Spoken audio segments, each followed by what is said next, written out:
ઝઘડિયાની metropolitan કંપનીમાં લાગેલી આગમાં ઘાયલ કામદારનું મોત. વળતર મામલે ચૈતર વસાવા અને મૃતક પરિવારો વચ્ચે ભારે ઝપાઝપી. સુરતની હોસ્પિટલમાં સારવાર દરમિયાન રાકેશ વસાવાનું અવસાન.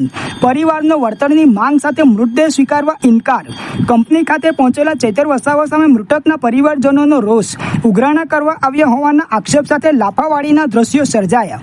ઝઘડિયા જીઆઈડીસીની મેટ્રોપોલિટન કંપનીમાં લાગેલી ભીષણ આગમાં ગંભીર રીતે દાઝેલા 15 કામદારો પૈકીના એક કામદારનું મોત નીપજતા મામલો ગરમાયો છે.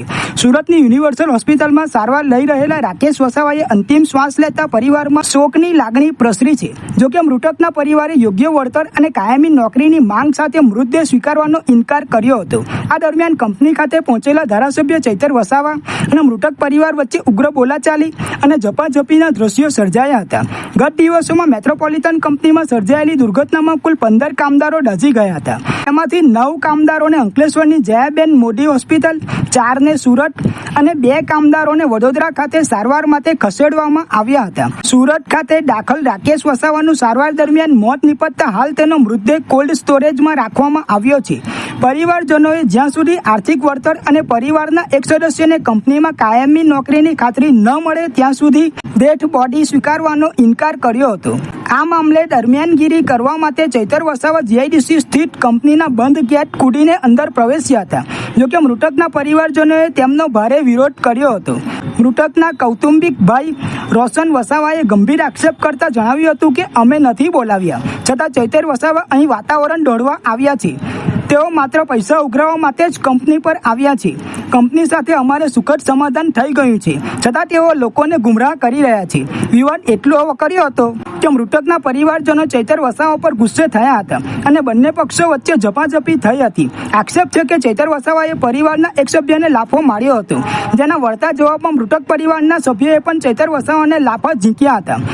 રોશન વસાવાએ વધુમાં ઉમેર્યું હતું કે જો અહીં કોઈ હુલ્લડ કે અનિચ્છનીય ઘટના બનશે તો તેના જવાબદાર ચૈતર વસાવા જ રહેશે.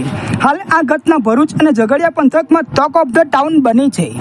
રોશન વસાવા આજે હું મેટ્રોપોલિટન એસટી કેમ્પમાં આવ્યો છું. સવારે મને ફોન આવ્યો હતો કે અહીંયા કંઈક આગ લાગી હતી.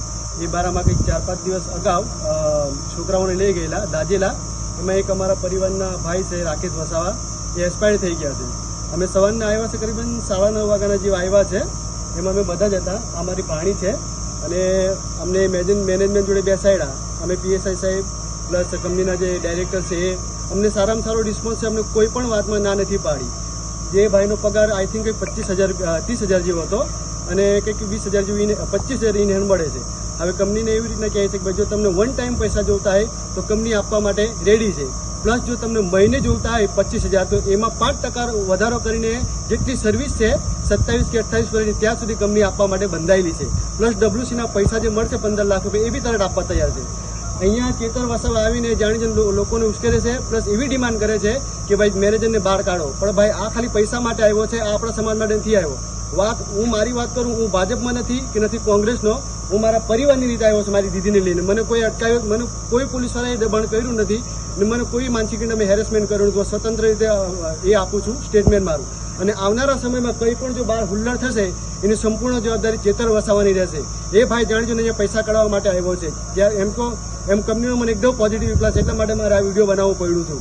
કંઈ બી કંઈ થશે, હુલ્લડ થશે, કંપનીને નુકસાન થશે, કોઈને વાગશે, એની સંપૂર્ણ જવાબદારી ચેતર વસાવાની રહેશે. ચેતર વસાવાને મારે સમાજની રીતે એક જ કહેવું છે, ભાઈ હવે તારે હીરો બનવાની કોઈ જરૂર નથી. અમે બધા જાગૃત જ છે કે તારી લપ્પન છપ્પન બધું મૂકી દે અને ઘરે જતો રહે અને અમને શાંતિથી પોતે બી જીવ અને મને બી જીવવા દે. અમને રાઇટિંગમાં આપવા બી કીધું છે કંપનીએ અને એની જવાબદારી હું જીવું. મારી પાસે પેપર આવશે એટલે હું મીડિયાની સામે અહીંયા આપી દે.